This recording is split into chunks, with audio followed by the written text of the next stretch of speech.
Bom, eu estava aqui no meu momento de oração e adoração a Deus e me veio algo da parte do Senhor. Qual que é o tipo de altar que nós estamos levantando para Deus, sabe? Diante de Deus, no nosso secreto. É claro que nós somos seres humanos, sendo assim, a gente está longe de estar vivendo uma vida perfeita, a tal vida da qual Jesus viveu aqui nessa terra. Nós estamos longe de viver uma vida nesse naipe aí, né? Eu digo isso e diante disso também, que por conta disso a gente não vai ter uma vida fácil. Isso é óbvio, a palavra fala: no mundo tereis aflições, mas tende bom ânimo, pois eu venci o mundo. É o que Jesus vai dizer, sabe? E diante de tantas situações que a gente possa acabar vivendo, diante de tanta realidade que a gente pode acabar enfrentando, diante de todo o cenário que a gente pode estar vivendo, né? Situações assim das quais a gente não queria estar vivendo, sabe? Como é que está sendo a nossa conduta diante de Deus nessas situações, nesses cenários, nessas realidades que a gente não queria estar vivendo, sabe? Seja uma crise emocional, seja um relacionamento que acabou em frustração, sabe? Diante disso, como que está sendo a nossa conduta diante de Deus e para com Deus, sabe?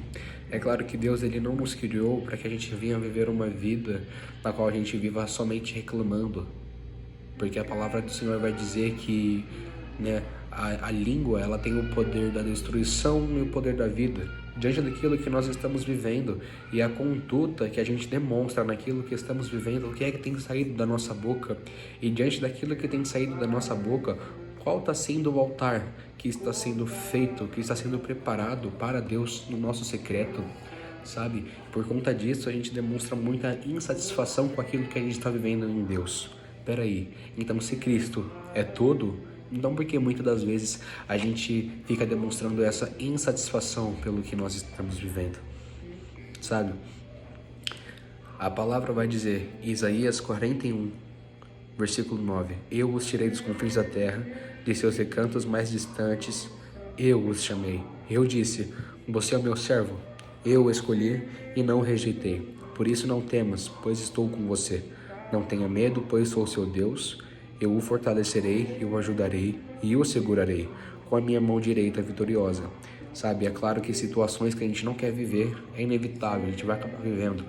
Mas a gente tem que entender que aquilo que nós estamos enfrentando hoje nunca é o fim da linha, nunca é por acaso, sabe? Algo que eu trago para minha vida, né? Que pelo fato de sermos humanos, muitas das vezes a gente vai estar vivendo uma realidade que a gente olha e vai falar, caramba, tá um lixo viver isso daqui, sabe? Mas em meio a esse lixo, a gente deve se permitir em olhar para ele e encontrar um tesouro, sabe? E esse tesouro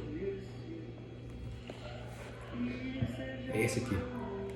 Esse aqui é o tesouro, que vale muito mais do que ouro, vale muito mais do que prata, sabe? E o autor, quem escreveu esse livro aqui, é um cara que não se compara com nenhum tipo de homem, ele é único, sabe? Esse é o tesouro. Tem uma canção que fala, essa é a minha recompensa, esse é o meu galardão, ter você dentro de mim. É claro que a situação, o cenário desfavorável vai acontecer, mas a gente tem que estar satisfeito naquele que direciona os passos, sabe, da nossa vida, naquele que direciona os nossos pensamentos, naquele que todo dia está com a gente, sabe? Muitas das vezes é tanta insatisfação que a gente demonstra, mas mesmo assim ele permanece aqui, querendo nos ajudar, querendo estender a sua mão para que a gente venha confiar, entregar tudo a ele, sabe? Não andeis ansiosos, sabe? É isso que a palavra fala, que a gente não pode ficar levantando um altar de reclamação diante daquilo que a gente está passando, diante de tal situação. É claro que vai ter alguns fatores aí, vai ter momentos que a ansiedade vai tentar subir, a angústia, a inquietação, sabe?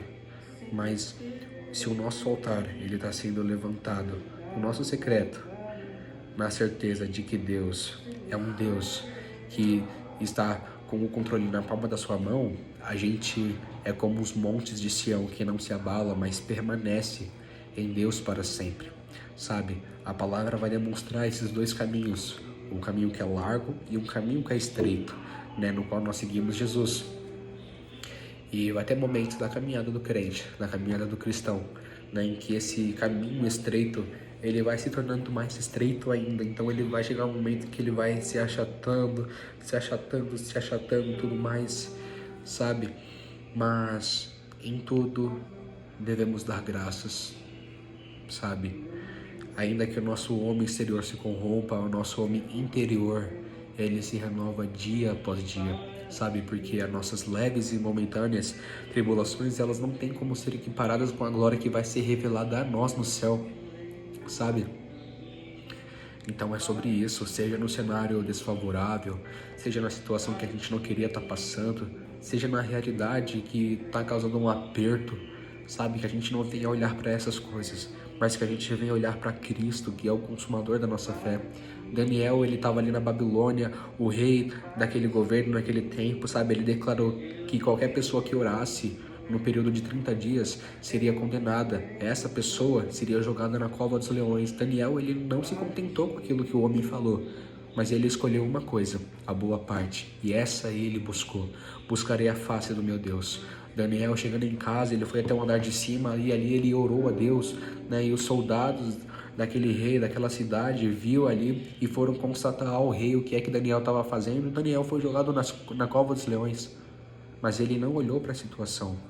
Quando ele estava orando, ele não olhou para os soldados que acabaram vendo ele enquanto ele estava orando. Ele permaneceu orando, sabe, a Deus. Ele permaneceu buscando ao Senhor.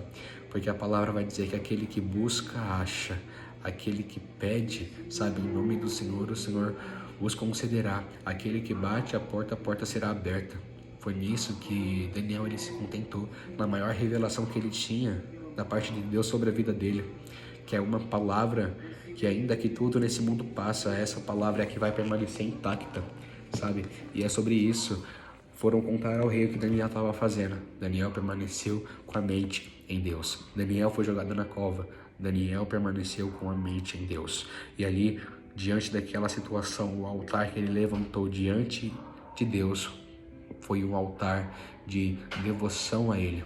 Não importa a situação que eu esteja passando, buscarei a face do meu Senhor, assim como Daniel, sabe? Esse é o chamado do Senhor sobre as nossas vidas, que a gente não somente venha se contentar com a insatisfação, não, que nós não olhemos para isso, mas que nós olhemos para o consumador da nossa fé, para aquele que na angústia se faz presente, para aquele que na hora do luto também se faz presente, para aquele que na situação a gente olha e fala, caramba, eu não tenho recurso, eu não tenho expectativa, eu não tenho como passar disso daqui. É aí que ele aparece com a estratégia, guiando aquele que nele confia, sabe?